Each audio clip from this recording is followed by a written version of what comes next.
Reading from the book of Psalms 33, verses 1 to 22.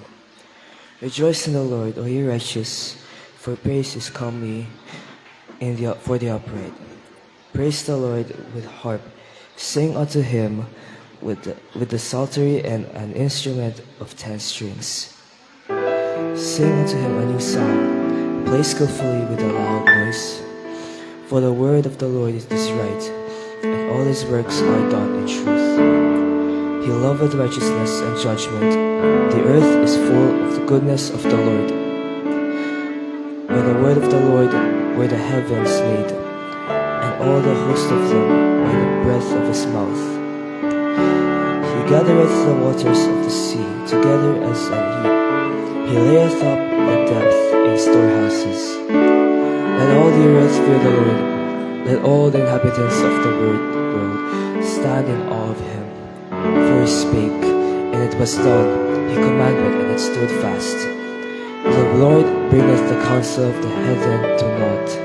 He maketh the devices of the people of none effect. The counsel of the Lord standeth forever, the thoughts of his heart to all generations. Blessed is the nation whose God is the Lord, and the people whom he hath chosen for his own inheritance.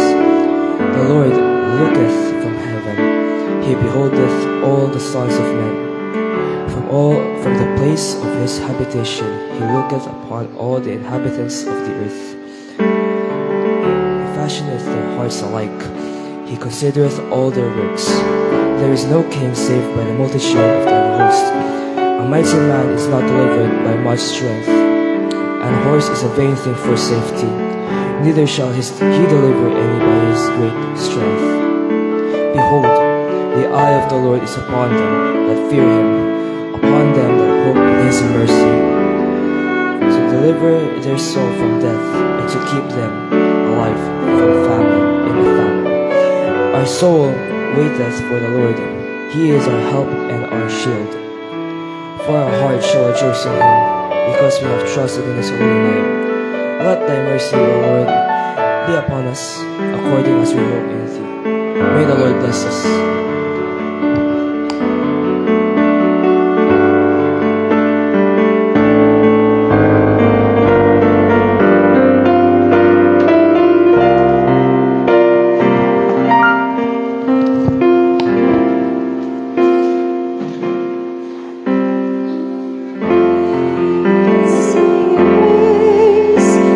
Sweet the sound that saved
kayo sumandaling manalangin, tayo po yung muko at pumikit.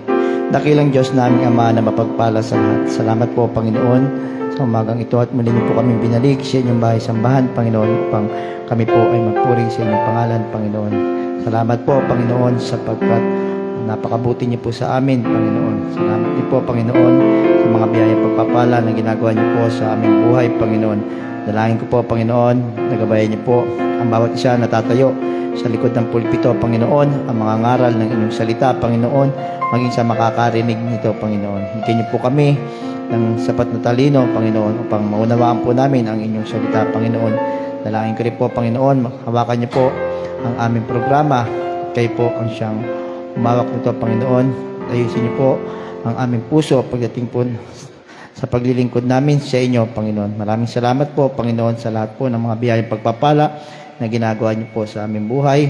Tawarin niyo po kami sa aming mga kasalanan at pagpalain niyo po kami. Ito po ang aming samot dalangin sa matamis sa pangalan ni Jesus. Amen at amen.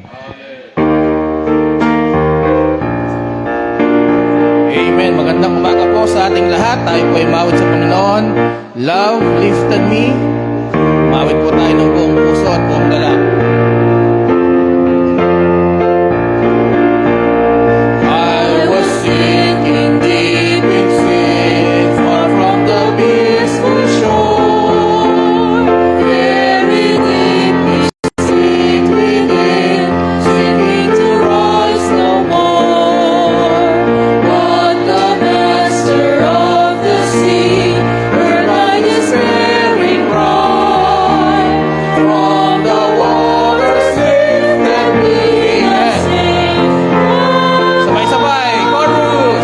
Love lifted me, love lifted me, when nothing else could help. Love lifted me, love lifted me, love lifted me, when nothing else could help. Second stanza. All my heart to Him I give, ever to Him I cling. In His blessed presence live, ever His praises sing. Love so mighty and so true merits my soul's best songs. Faithful love and service true to Him belongs. Love lifted me, love lifted me, when nothing else could help. Love lifted me, love lifted me, love lifted me, when nothing else could help. Last stanza. Souls in danger look above, Jesus completely saves. He will lift you by His love out of the angry waves. He's the master of the sea, billows His will obey.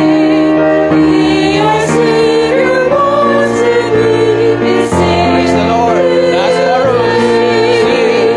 Love lifted me, love lifted me, when nothing else could help. Love lifted me, love lifted me, love lifted me, when nothing else could help.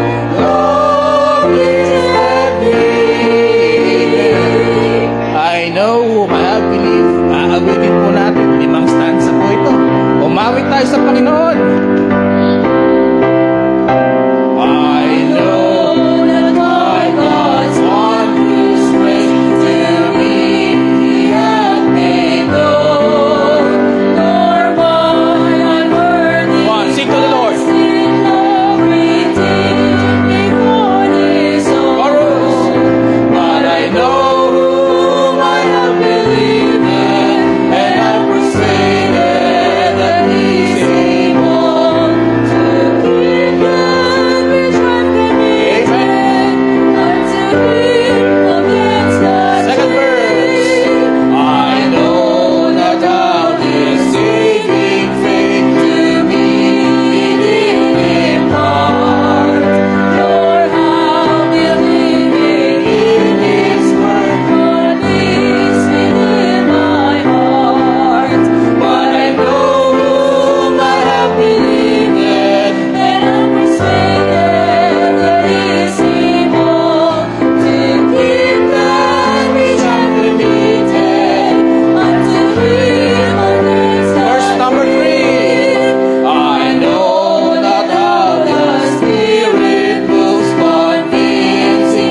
Upo na po tayo as we listen to the choir. By Bay.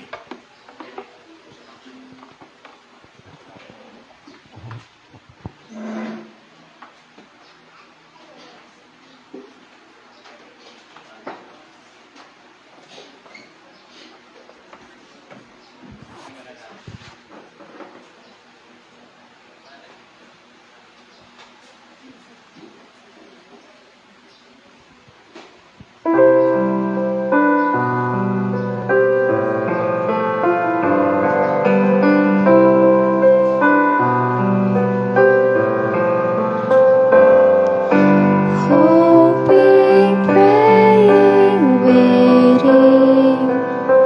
I know He hears my plea, yet Heavenly Father's timing is just not up to me. In hopes of greater faith, I give my will to the Lord and just be still, to know that He is God. In the Lord's time, the blessing becomes mine. In the Lord's time, what I seek I shall find. If I never quit knocking or talking to Him, I know He'll answer. He always answers. He hears me and the answer comes in His time.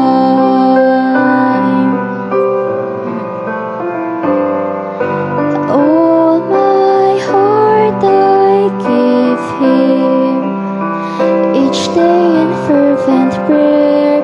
His gentle spirit fills me to let me know He's there. And as I humbly try to seek the will of the Lord and just be still, I know that He is God. In the Lord's time, the blessing becomes mine.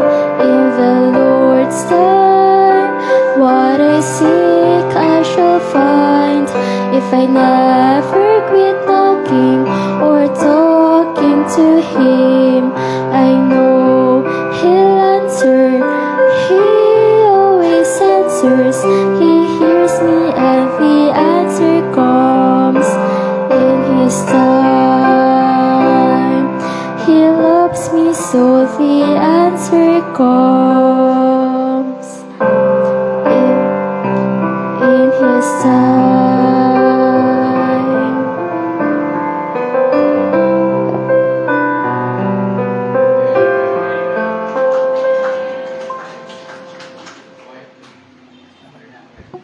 Amen. Tayo po ay dadako na sa ating offertory, sa ating pagkakaloob. At habang tayo po ay naghahanda, awitin po natin, Turn Your Eyes Upon Jesus. Habang maawit po, pwede na po lumapit at magbigay po ng mga kaloob.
Diyos naming Ama na mapagpala sa lahat. Maraming salamat po, Panginoon, sa inyong mga anak na nagbalik ng kaloob, Panginoon. Salamat po, Panginoon, sapagkat kayo po ang siyang una nagbigay, Panginoon, kaya po kami meron na ibigay, Panginoon.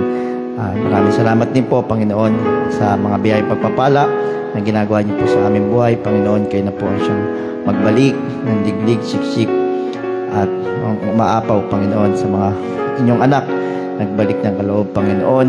Dalangin ko po, Panginoon, na matupad po namin ang aming mga pangako, ang mga pages na aming pangako, Panginoon, ay matupad po namin, Panginoon, hanggang sa matapos po ang taon, Panginoon. Maraming salamat po at dalangin ko po, Panginoon, na ang lahat po na nalikom na salapi, Panginoon, ay mas lalo pa pong magamit sa inyong bahay-sambahan, Panginoon, sa ikalalago, ministeryo sa inyo, Panginoon. Maraming salamat po, Panginoon, sa sandaling ito. Sa pangalan ni Jesus, Amen at Amen.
Purihin ang Panginoon.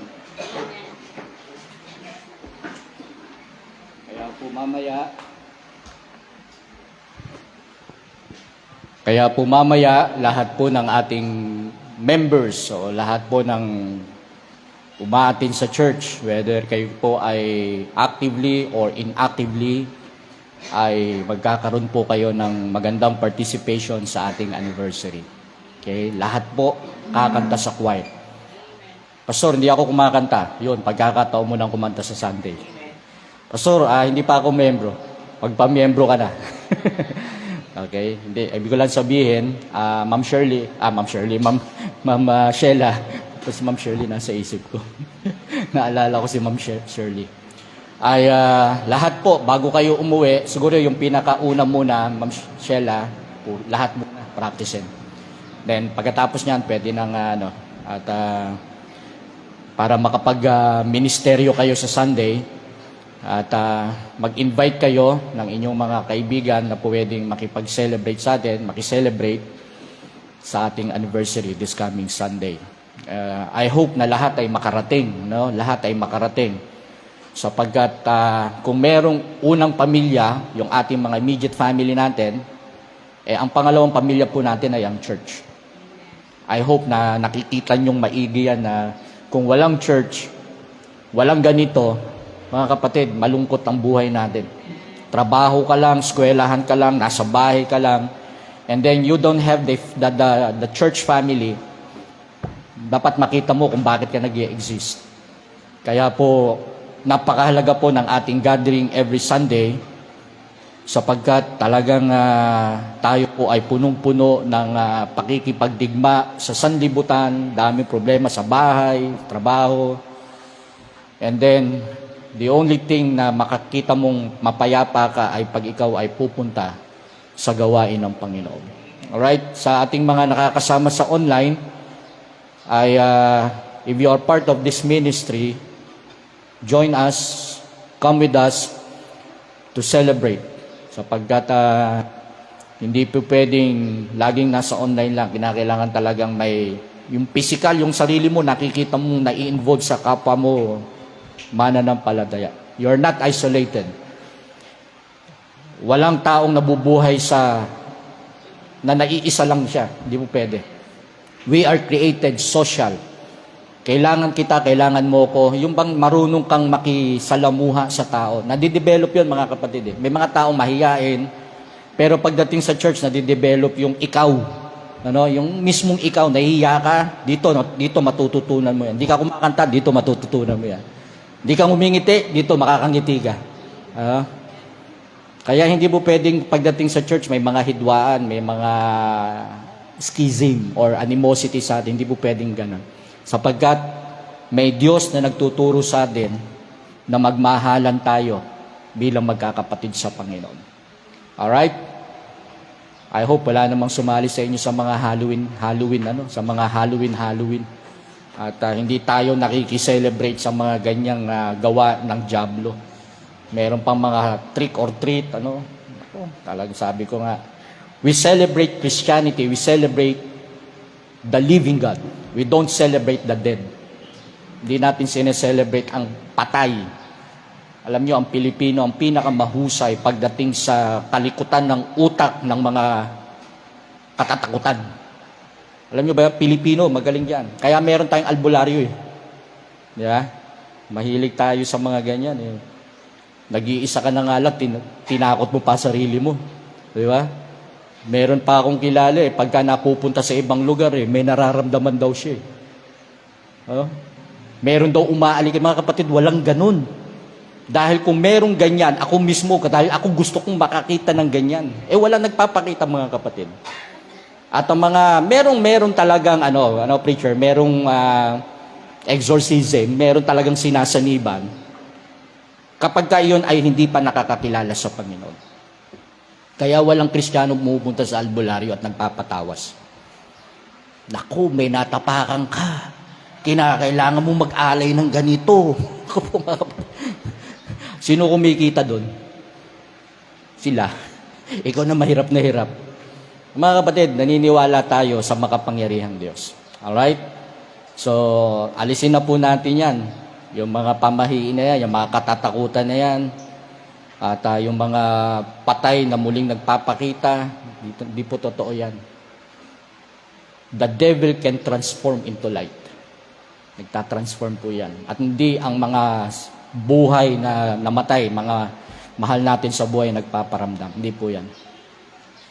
Okay? So, tumayo na po tayong lahat. Just an intro para po sa ating katatapos lamang na ano bang tawag yan? All Souls Day. All Saints. Pero hindi Hindi All Saints Day dahil hindi lahat ng namatay saints eh. May mga namatay talagang hindi nakakilala sa Panginoon, mga kapatid. All Souls Day. All Souls, not All Saints Day. Kaya kung meron kang mahal sa buhay na hindi nakakakilala sa Panginoon, huwag silang makasama sa damnation. Alright, basa na po tayo. 1 Kings chapter 3. Para mahaba-haba pa yung ating ano. At very busy ang ating magiging week na ito. Tayo po ay biyayaan ng Diyos ng kalakasan. Nag-invite na po ako sa Marikina. Hinihintay ko na lang ang response ng Pastor Neil. Bishop Datur, nag-invite na rin tayo. No promise yun, mga kapatid. No promise. Pero we will invite para makiselebrate sa atin. 1 Kings chapter 3. Kung makalimutan. Kaya po pinapahapyawan ko na baka makalimutan ko mamaya. 1 Kings chapter 3 chapter 3 from verse 5 to last verse, verse 15. Verse 15 pala, 5:15.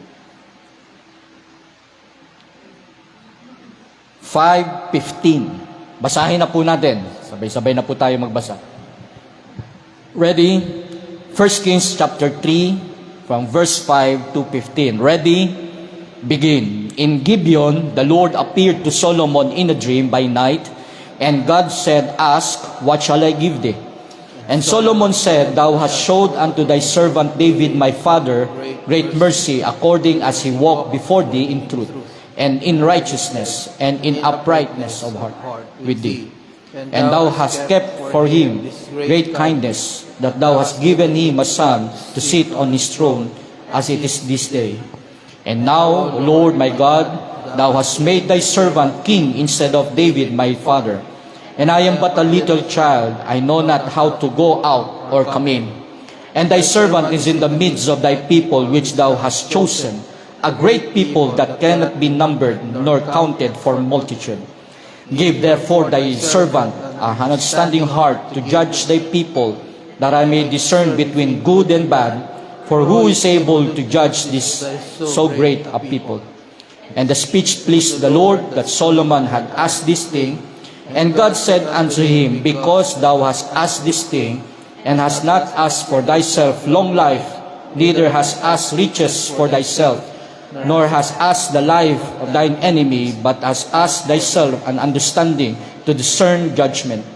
Behold, I have done according to thy words. Lo, I have given thee a wise and an understanding heart, so that there was none like thee before thee, neither after thee shall any arise like unto thee. Verse 38, I have also given thee that which thou hast not asked, both riches and honor, so that there shall not be any among the kings like unto thee all the days.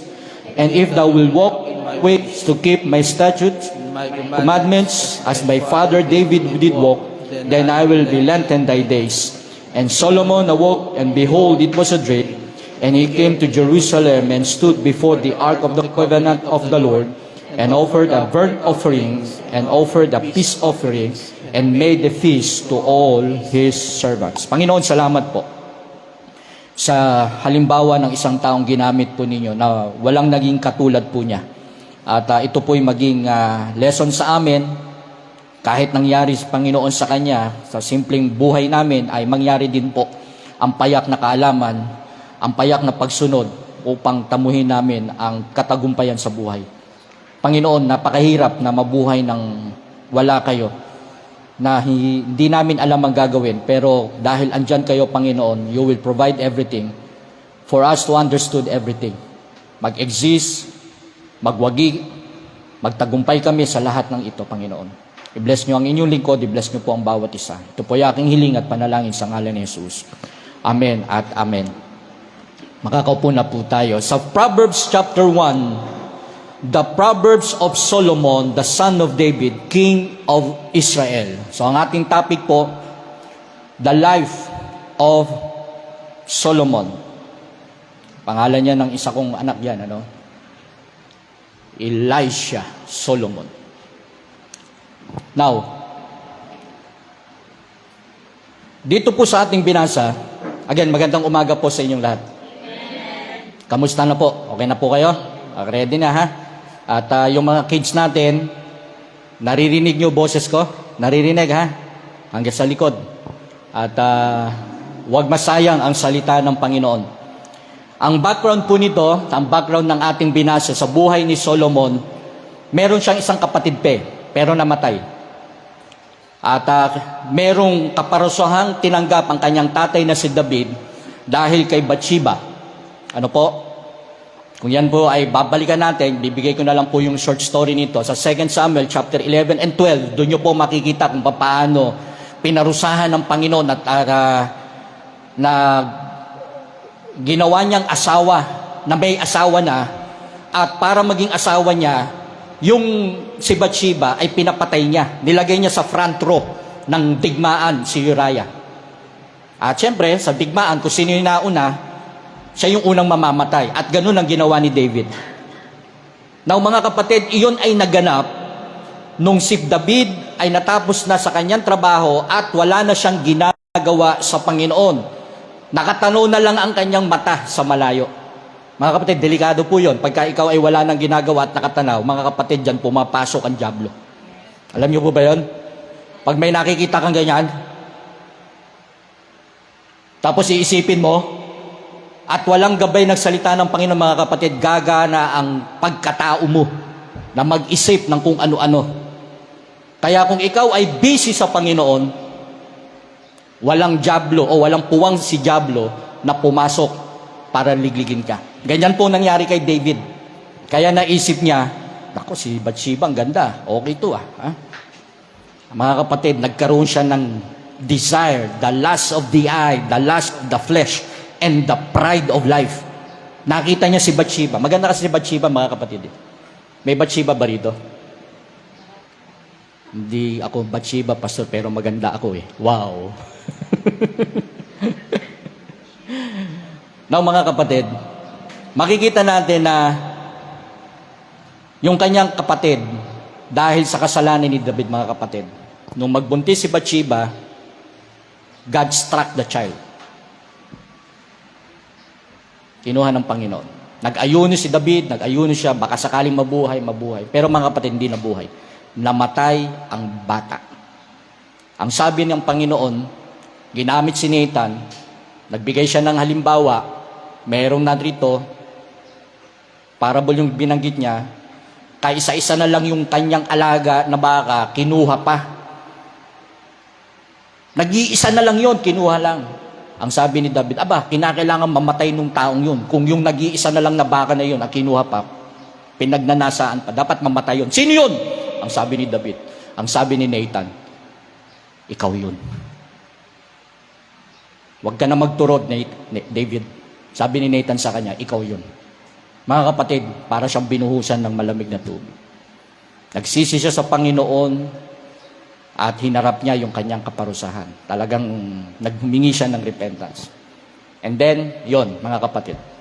Later on, the Lord repented sa ginawa na yan. When I said repented, God changed. Kasi hindi naman nagsisi ang Panginoon. He will change the course. Okay? Yung nangyari sa buhay ni David. At nung mangyari ang mga kapatid, nabuntis ulit si Bathsheba. At ang naging anak na ay si Solomon. Mga kapatid, makikita natin God's intercession to Solomon. Number one. That's number one. Bakit po? Hindi pinayagan ng Diyos, bagamat si David ay hari, hindi pinayagan ng Diyos na itayo ang templo ng Panginoon through David. si Solomon ang ginamit. Sapagkat matatapos na ang nilagay na langis sa ulo ni David, ang susunod na maghahari ay ang batang si Solomon. Ibig sabihin, at a very young age, sa batang musmus pa lang, igugroom na para sa pinakadakilang gawain. Kaya yung mga anak natin, mga kapatid, hindi templo ang inyong bubuin eh. Hindi katulad nito, talagang nation. In a little way, sa mga anak natin, kahit maliit pa lang mga kapatid, God can intercede to them. At dito sa binasa po natin, ang sabi po dyan, pinakita na kaagad ng Diyos yung kanyang gagawin. God's intercession to Solomon. Bakit? Habang sumusunod siya sa tatay niya, mga kapatid, nagsasacrifice na siya.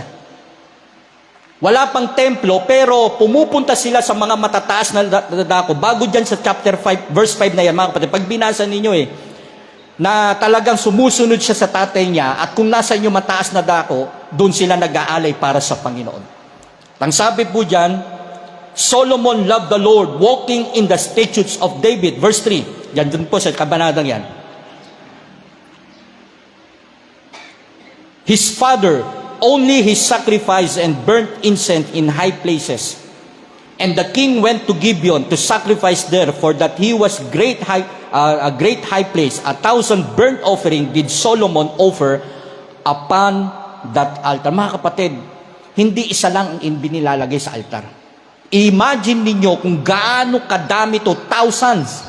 Mga kapatid, ang pinapatay, binubuhos yung dugo doon sa altar na yan. Thousands, mga kapatid. Nakakadiri yan, pero parang ang pangit tingnan kasi makikita mo ang sacrifice talagang andoon sa altar, mga kapatid. Ganon kahirap. Ngayon, wala naman tayong maisa-sacrifice. Baka nga 1 kilong baboy, hindi tayo makabili. Pero that time, ang sabi ng Bible, Solomon offer upon that altar, ilan daw? Thousands burnt offering. Ganon kamahal ni Solomon ang Panginoon at hindi paunti-unti ang kanyang sakripisyo. Kaya nung si David o nung si Solomon na ang susunod na hari, mga kapatid, dahil nakikita niya ang laga ng paglilingkod sa Panginoon, may hiningi siya sa Diyos. Ang sabi po dyan sa ating binasa sa verse 5, in Gibeon the Lord appeared to Solomon in a dream by night, and God said, ask, what shall I give thee? Ang sarap, mga kapatid, ng ganyang katanungan. Ano gusto mo? Solomon, ano ang gusto mo? Anak, ano gusto mo? Birthday mo ngayon eh.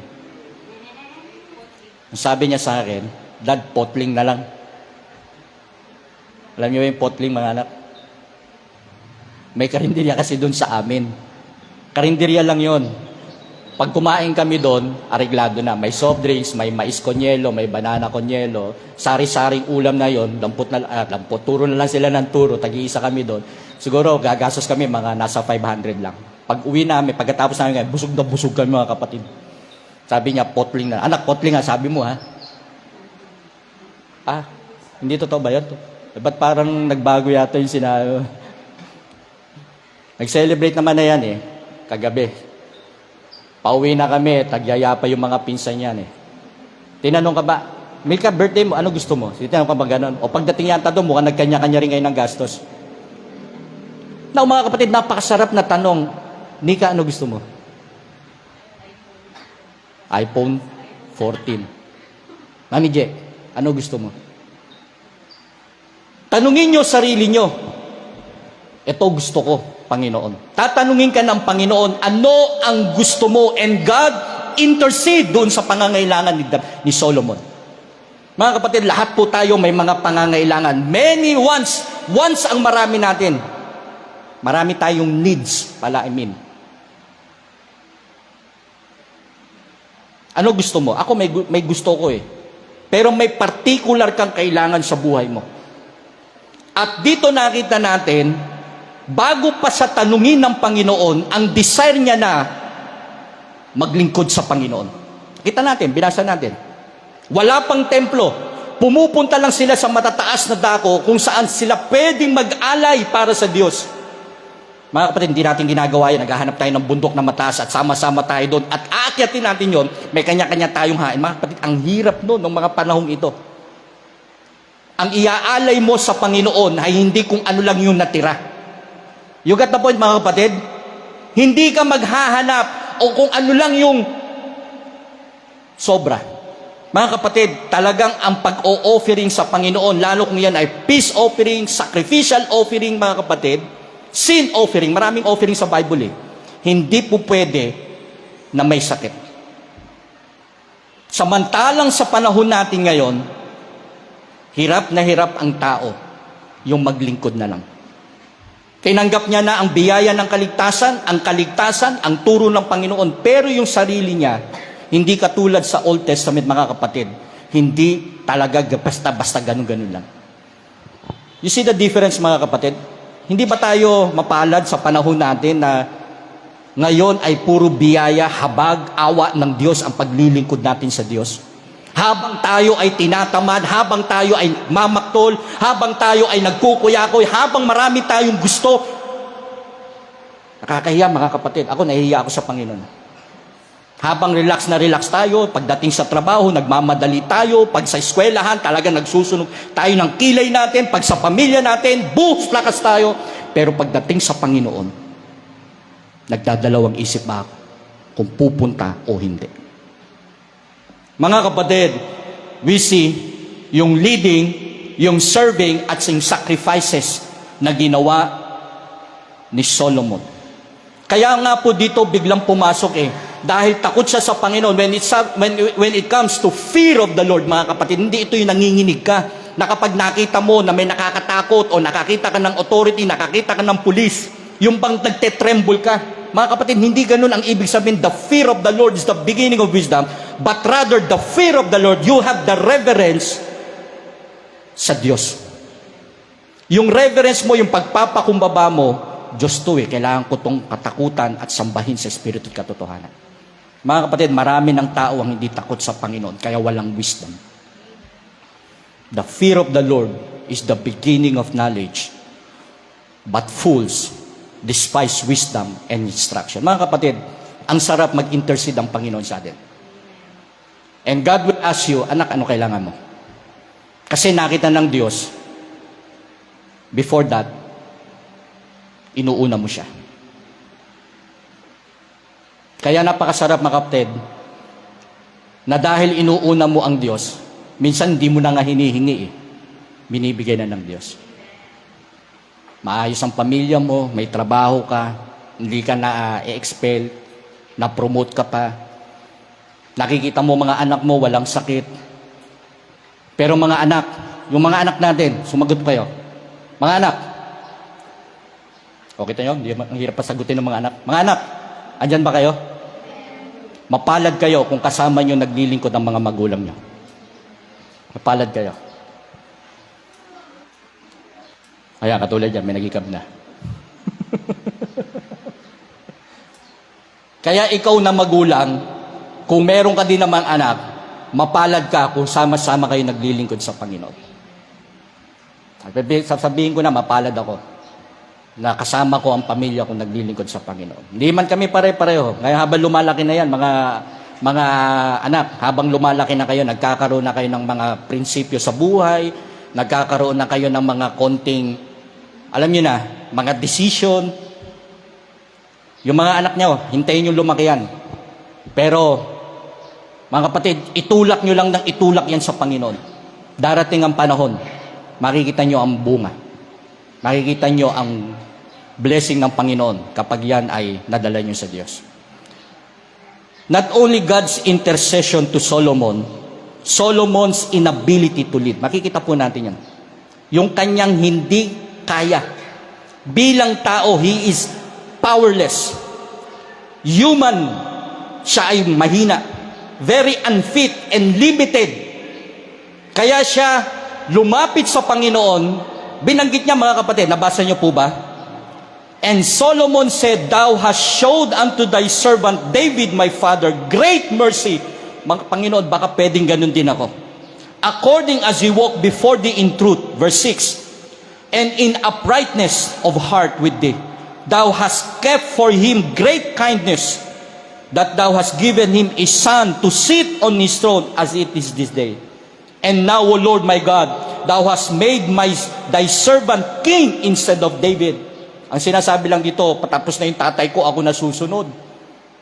Batang-bata pa ako, sabi niya, hindi ko alam ang gagawin ko, mga kapatid.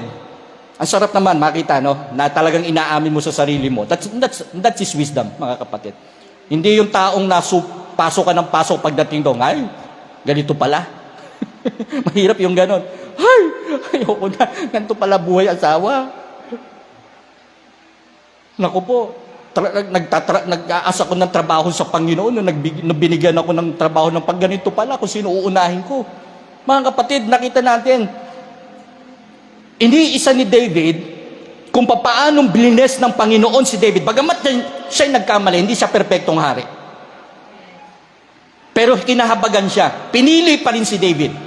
At nakita ni Solomon yon na kahit may mga bagay na hindi maganda sa buhay ng kanyang tatay, nakita pa rin niya sumunod yung kanyang tatay at ang sabi niya, iyon ang gagayahin ko. Hindi yung negatibo, mga kapatid. May makikita kayong mga flaws sa mga tatay ninyo.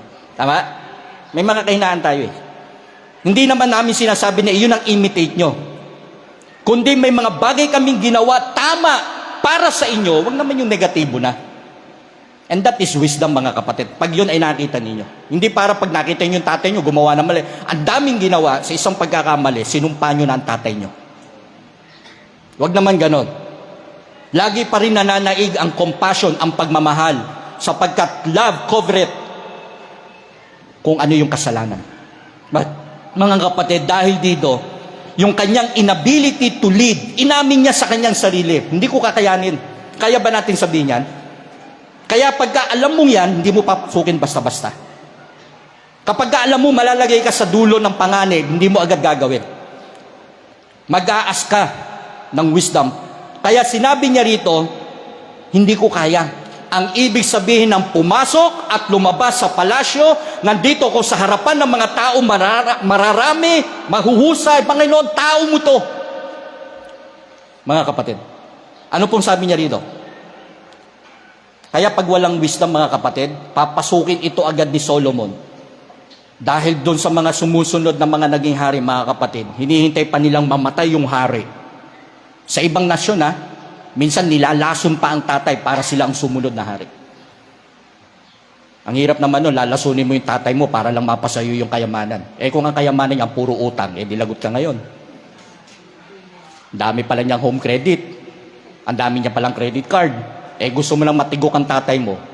Ang nakalagay doon sa last will of testament, ang susunod na magpapatuloy. Ikaw, hindi ko sumalo ng problema ng tatay mo. Parang ako, no? Namatay ang nanay ko, talaga naman, ay nako. Namatay ang nanay ko, naiwanan ako ng almost 1 million na utang. Naisalba naman yun. Nung naisalba naman, may manggagancho rin naman pala. Nakita yung pangangailangan mo, ginamit yung kahinaan mo at yung kamangmangan mo para ganchoin. Peace be with them. Kahit 5 duling, wala akong nakakuha, mga kapatid. Okay lang naman. At least natuto ko. Na pagdating pala sa lahat ng kontrata, kinakailangan isulat mo at papirmahin mo. Kasi yung word of mouth, yung word of gentleman's word, yung gentleman's word, mga kapatid, dahil sa tao ka nakipag-usap, nasisira. Babayaran kita, huwag kang mag-alala. Mga kapatid, ilang sweldo na dumaan, hindi pa nababayaran. Diba? Nakaka-relate ba kayo sa utang? Amen, mga kapatid?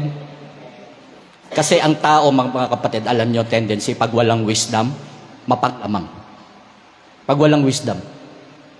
Ang tao, pag walang wisdom, madamot. Sakim. Ganid. Makasarili. Pag ang tao walang wisdom na manggagaling sa Panginoon, hindi yan magpapalamang.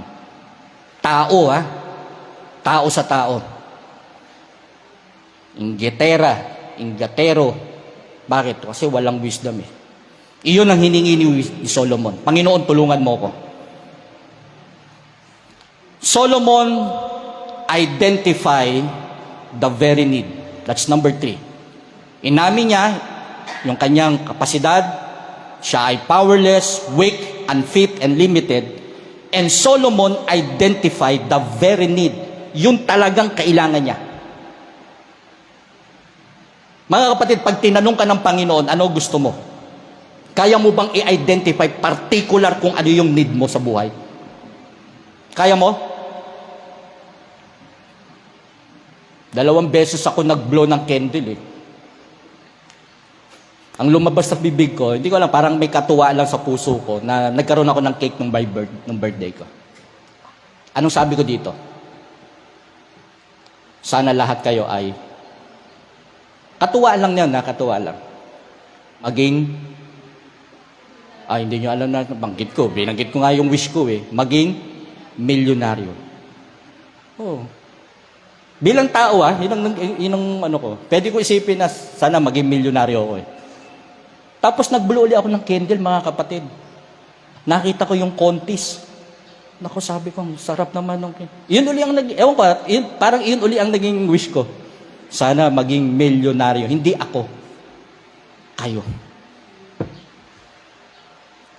Mga kapatid, marami tayong gusto eh, pero may i-identify ka lang talaga na kailangan mo. Nakakailanganin mo sa buhay mo. At very particular si Solomon doon.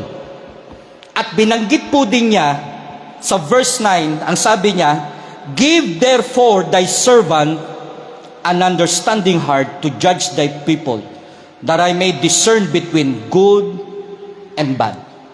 Mga kapatid, ang hiningi niya, ang sabi ng Panginoon, hindi ka humingi ng kayamanan, Solomon, hindi ka rin humingi ng buhay ng iyong kaaway, hindi ka rin humingi ng karangyaan sa buhay. Ang hiningi ni David, mga kapatid, wisdom. Karunungan. At iyon ang kanyang gagamitin para mapangunahan niya ng tama, maayos, sapagkat yung susunod na katagumpayan, yung kayamanan, friends, yung katangian, mga kapatid, susunod na lang yon. Bakit? Kasi napangunahan ng tama, ng wisdom mula sa Panginoon.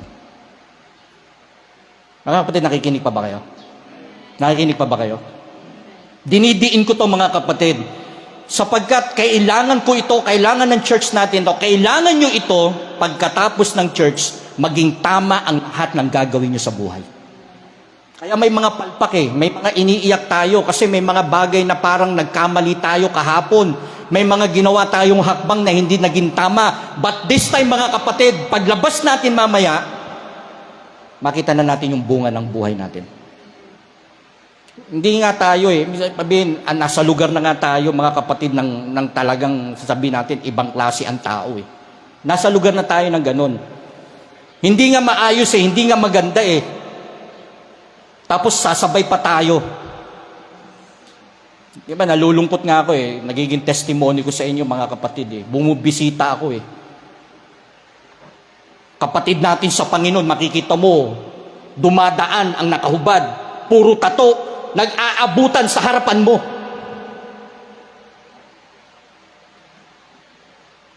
Maayos ang damit namin. Dala-dala namin ang salita ng Panginoon para magbisita. Pero makikita mo, mga kapatid, pag walang wisdom,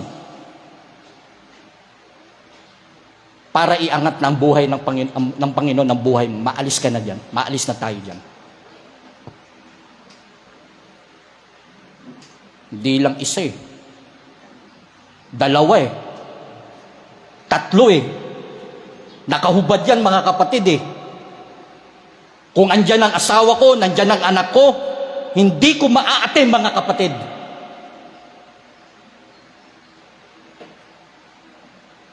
Ako bilang magulang, sasabihin ko, anak, maglingkod kayo sa Panginoon. May iba ang buhay ninyo sa mga taong ito. Huwag masanay ang mata mo na nakakakita ng gano'n na ang kalakalan sa kasalanan ay harap-harapang nangyayari sa harapan ng bahay natin. Hindi ako, mga kapatid, nagsasalita ng panaginip. Totoo ang sinasabi ko. Dumadalaw ako sa bahay, umiikot ako dyan, nakikita ko ang gawa ng mga tao na talagang pwedeng anytime. Kung lilindulin tayo ng Panginoon, mga kapatid, baka mauna ang silangan.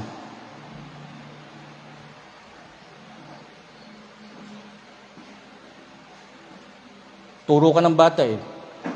Kita mo doon sa malayo, may kumpulan eh. Biglang maghihintuan yung mga kapatid. Akala nila parak. Bakit? Kasi nagsasabungan din. Biglang may magsasabi, si pastor lang yun, si pastor. Mga kapatid, tuloy.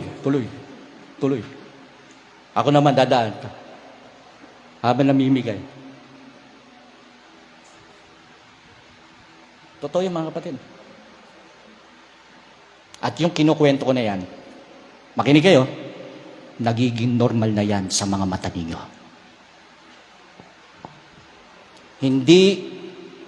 Wala nang wisdom na makadama ng mali at tama. Normal na, mga kapatid. Normal na. Don't know, yung mga anak ko ha, nakamulatan na nila yan. Naalala ko tuloy si Nanay Norma eh. If any of you lack wisdom, let him ask of God, that giveth to all men liberally, and upbraideth not, and it shall be given to him. Pagka may wisdom ka, mga kapatid, aayusin mo ang buhay mo. Kasi kung wala kang wisdom, ano yung kanta? Kesara-sara. Whatever will be, will be. Kaya nga, mga kapatid, ang buhay ng Kristiyano, hindi ka lang Kristiyano na may Kristo. Kristiyano ka rin na may wisdom mula sa Panginoon. Nakikita mo ba yung sarili mo? Nakikita nyo ba yung sarili natin sa harapan ng salamin? Na ibang-iba ka na ngayon. He identified the very need, mga kapatid. Talagang kailangan ni Solomon to. Ako, kailangan ko to, mga kapatid. Kailangan niya to. Kailangan ko to. God's innumerable wisdom to Solomon. After this, mga kapatid, makikita natin yung bonus, makikita natin yung beauty at yung blessing na binigay sa kanya ng Panginoon. Ang sabi ng verse 13, I have also binigay ng Panginoon yung wisdom. Yung hindi niya hinihingi, binigay pa rin ng Diyos. And that is bonus.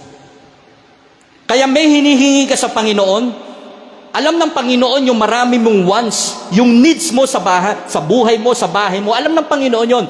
But when you consider and identify the very need, mga kapatid, yung hindi mo hinihingi, bibigay ng Diyos sa'yo. May wisdom ba, mga kapatid?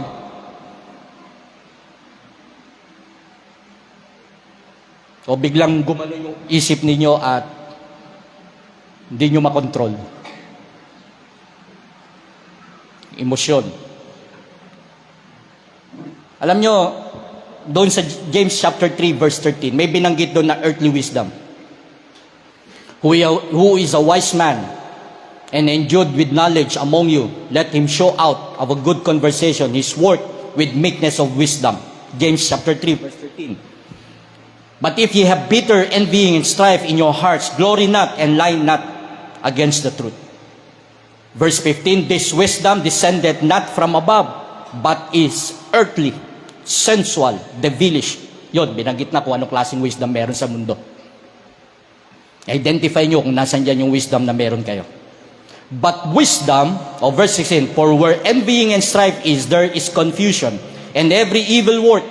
Verse 17, but the wisdom that is from above is pure, then peaceable, gentle, and easy to be entreated, full of mercy and good fruits, without partiality and without hypocrisy. Mga kapatid, binanggit yung may earthly wisdom.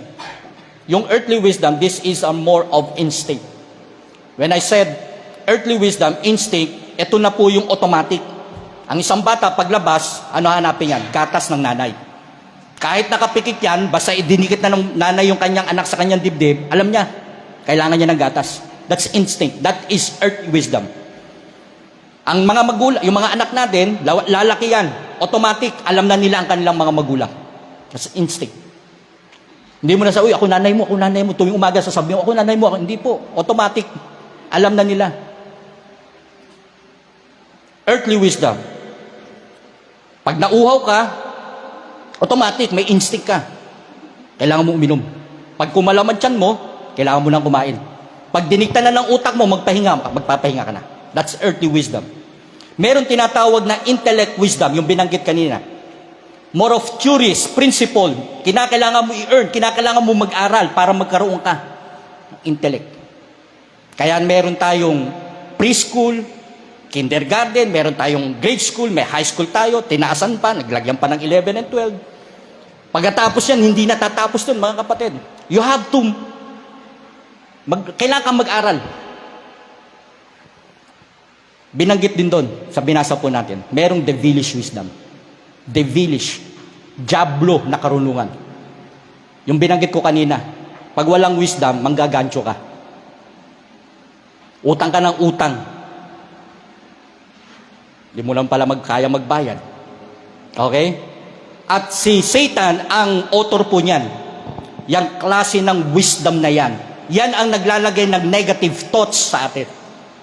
And that is devilish wisdom. Wala kang magagawa, talo ka, mahina ka, wala ang Diyos mo, patay. Bakit nakikita mo ba ang Diyos mo? That is devilish wisdom. Katulad ngayon, baka habang kayo nakikinig, inaantok na kayo, mga kapatid. Huwag naman. Habang bumubulong ang Panginoon, andito naman ang diablo. O huwag mo na tingnan yung katabi mo. Kaya po si Satan, deceiver po yan.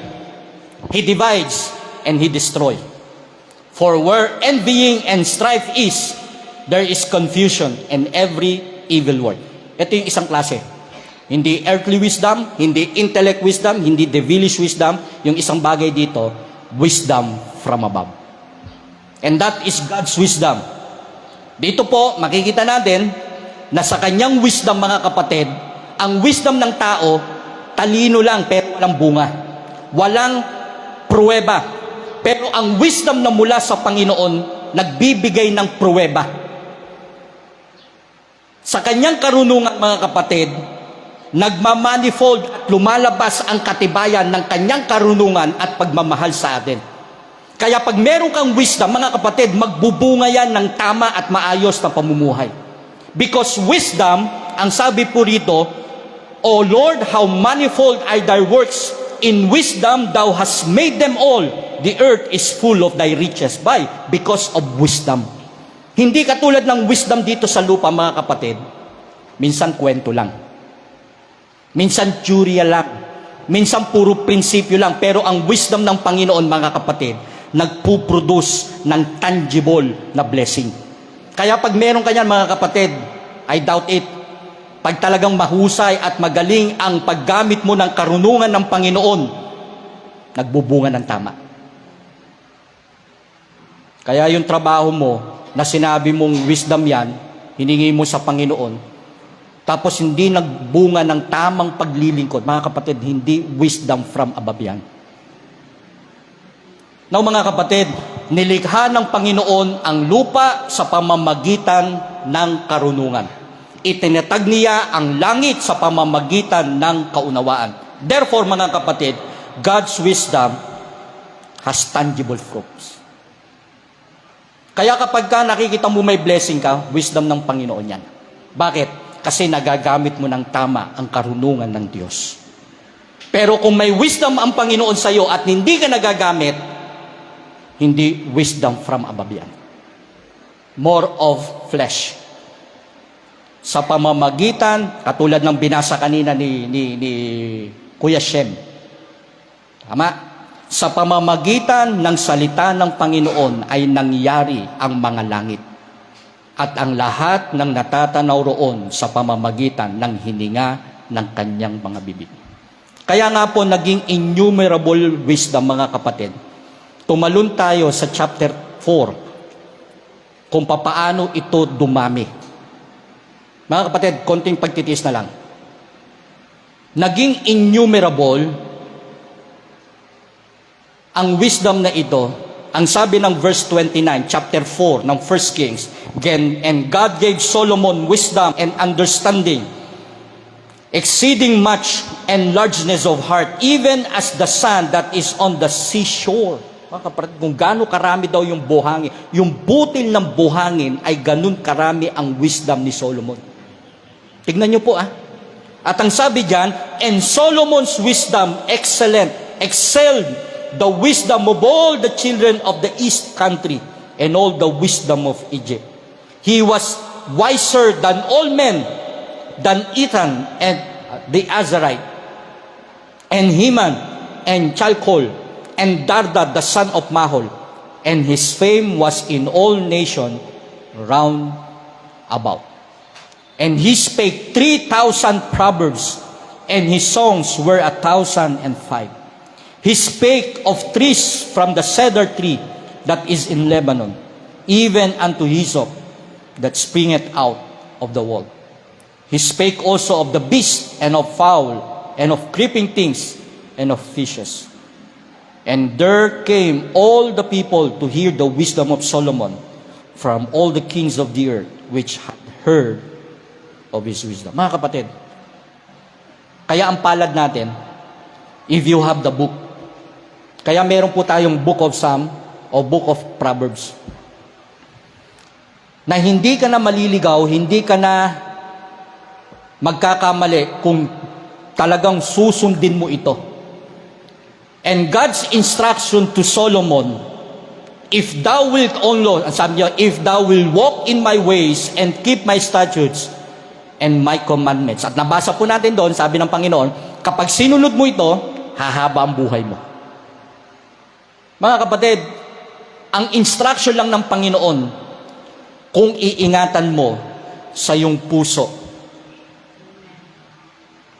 ang kanyang mga salita. Kaya huwag niyong pagkamalian. Bakit, pastor, ang haba-haba natin magbasa ng Bible tuwing umaga? Huwag niyo akong pagkakamalian, mga kapatid. May panahon sa buhay ng mga Israel na hindi nila narinig ang salita ng Panginoon. Nung makita nila ang mga scroll, mga kapatid, lumuhod sila at humahagulgul sila sa Panginoon sapagkat muli nilang narinig ang salita ng Diyos. Mga kapatid, habang tumatagal ako sa ministry, nakikita ko ang sarili ko na wala pala ang lahat ng ito. Mas lalo akong nagpapakumbaba sa Panginoon. Mas lalo akong nakikinig, nagbabasa, nag-o-observe sa kanyang mga salita. Kaya napakahalaga sa akin ang fellowship, napakahalaga sa akin ang makipag-usap sa mga pastor, mahalaga sa akin ang nakikipag-usap sa mga matatanda, sa mga elders, sa mga preachers, mahalaga sa akin yan, mga kapatid. Sapagkat nakita ko ang katagumpayan sa kanila, nakita ko ang pagpupugay ng kanilang buhay, yun ang kakausapin ko kaysa makisama ako sa mga taong laging wasak. Kung gusto niyo umangat ang buhay ninyo, kung gusto ninyong pagpalain kayo ng Panginoon, sumunod kayo sa mga taong nagmamahal sa salita ng Panginoon. Mga kapatid, the life of Solomon. Makita natin, God intercede. Solomon's inability. Solomon's identified the need. God's innumerable wisdom to Solomon. Mga kapatid, pagka sinasabi natin innumerable, kasama na dyan ang blessing ng Panginoon sa'yo. Hindi ka mapapahiya talaga kaya mong sumagot Pagka matalino ka, hindi ka banat ng banat Pagka matalino ka, galing mong mag-observe. Ang dali mong maka-pick up, isang praise pa lang ang sinasabi. May wisdom ka na, alam mo na ang gagawin. Kaya makinig kang mabuti. Umalam ka pa, matuto ka pa, at habang tumatagal, hindi ka tumitigil. At habang hindi ka tumitigil, lalo ka naman inaangat ng Panginoon. Lalo kang binebless ng Panginoon.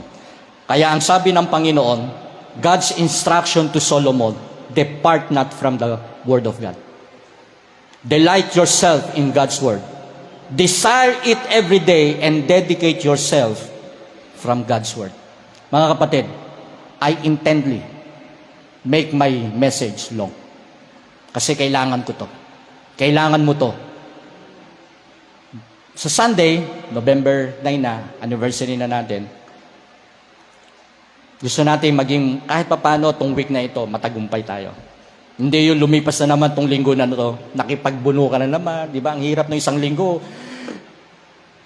Iwas ka na naman, tago ka na naman, punong-puno ka na naman ng problema. Bakit? Walang wisdom eh. Ha? Pero kung meron kang wisdom ng Panginoon, lahat ng gagawin mo, masaya ka. Okay to ah. Teka. Ganito lang yan. Ang sarap makipag-usap sa mga taong may may alam eh. Alam niyo yun? Teka, kapatid. May alam ako dyan.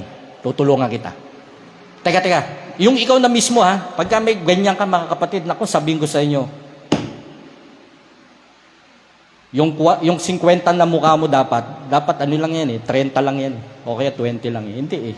Batang-bata ka pa, ang mukha mo para ka ng super senior eh. Huwag ganon. Yung bang, pag may wisdom ka mga kapatid, ang sarap ngumiti eh. Di ba? Papasok ka, ang aliwalas ng utak mo, kitang-kita mo lahat. Pag may wisdom ka mga kapatid, ang problema, nakaganyan ka lang. Kaya pala ha. O ganito gawin natin. O sige, diyan ka muna. O dito. O sige, next. Ito. O teka, stop ka muna dyan. Mga kapatid, may wisdom ka, ganun ang makikita mo sa problema mo. Kaya nga, ask God that giveth to all men liberally and upbraided not. Kaya pag may wisdom ka mga kapatid, hindi mo kinakailangan ng mag-aral sa Harvard para sabihin mo matalino ako. Meron naman mga matalinong manggancho. Matalinong mang-isa. Wag yung mga ganun mga kapatid. Salamat sa Panginoon sa kanyang mga salita. And after this mga kapatid, I hope kumarga ito sa inyo. Matuto tayo. Malaman mata natin ang lahat para sa Panginoon. Dakilang Diyos na makapangyarihan sa lahat. We praise you and we honor you, Panginoon. When you left this earth, Panginoon, all power is given unto me in heaven and earth, sabi nyo. Kasama dyan ang wisdom. Kasama dyan ang pagtatagumpay namin. Kaya walang Kristiyanong talunan, walang Kristiyanong gapi. Laging masaya. Sapagkat binigyan nyo kami ng kaalamang ito na maaninag namin lagi ang inyong mga salita. Mga kapatid, hindi naman 100 lang eh ang pangako ng Diyos. Libo-libo eh. Tumayo na po tayong lahat. I will not make the invitation long. Pastor, hindi naman ako nakapagtapos eh. Pastor, hirap ako eh. Hindi naman yun mga kapatid eh. Hindi mo naman kukuhain yan sa diploma mo o sa pakikinig mo ng mga radyo o panunod mo. Thy word have I hid in my heart. This book of the law. All scripture is given by inspiration. Lahat ng ito mga kapatid, hawak mo niya. Kaya kapag may pangangaral, nakikinig kang mabuti. Kapag ka may message mga kapatid, nagsusulat ka, talagang ninanamnam mo. Meditate therein day and night.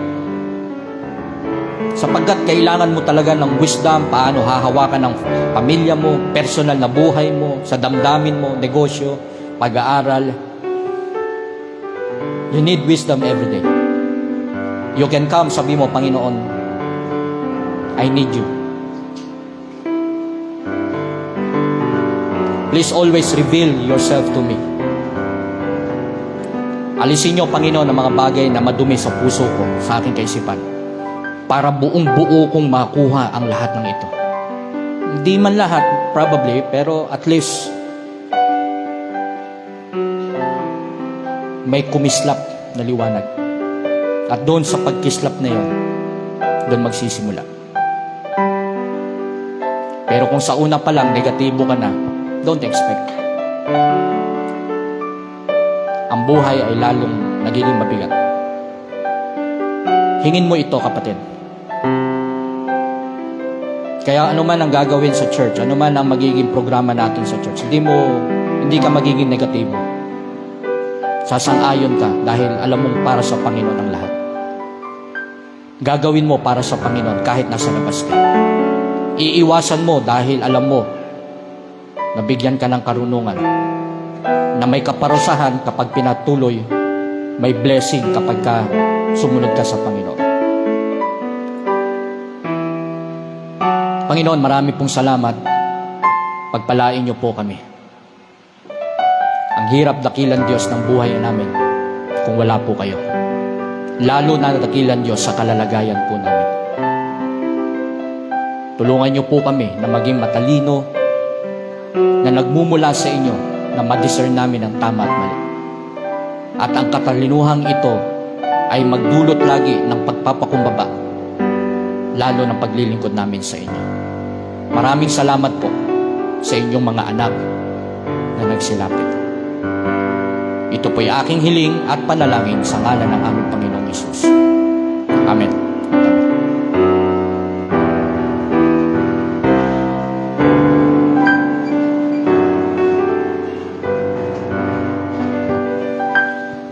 And the people say, Amen. Tapos na rin po tayo sa offering natin. May mga ilang napahapyawan na ako sa ating anniversary. Okay? Sa ating mga ilang preparasyon.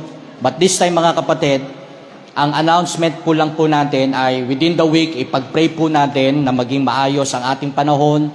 Okay? Bigla na lang kasi pong umuulan. Nasa Bulacan kami, mainit. Ewan ko dito. Umulan naman dito. Mami, tito mo ha. Mainit sa Bulacan. Dito maulan, hindi pare-pareho. Kasi pagka talagang nasa surrounded ng mountains, anytime na umuulan eh. Meron akong pinupuntahan sa Marilake, bandang Santa Maria. Pag umaakit akong ganon, iba klima. Umuulan, maulap sa kilometer 90. Ang labas na nun sa Infante. Pag bumaba ka naman mga kapatid, init, baliktad. Okay, little Baguio kung tawagin nila. Kaya pag-pray po natin sa Sunday, maging maayos po ang ating panahon, especially sa hapon. At mga kapatid, okay na to anak, yung ating live natin. Ngayon, mga kapatid, ang ating pong magiging decision dito sa ating preparasyon ay imbis na tayo po ay magluluto ng kanya-kanya, ay isang lutuan na lang po tayo.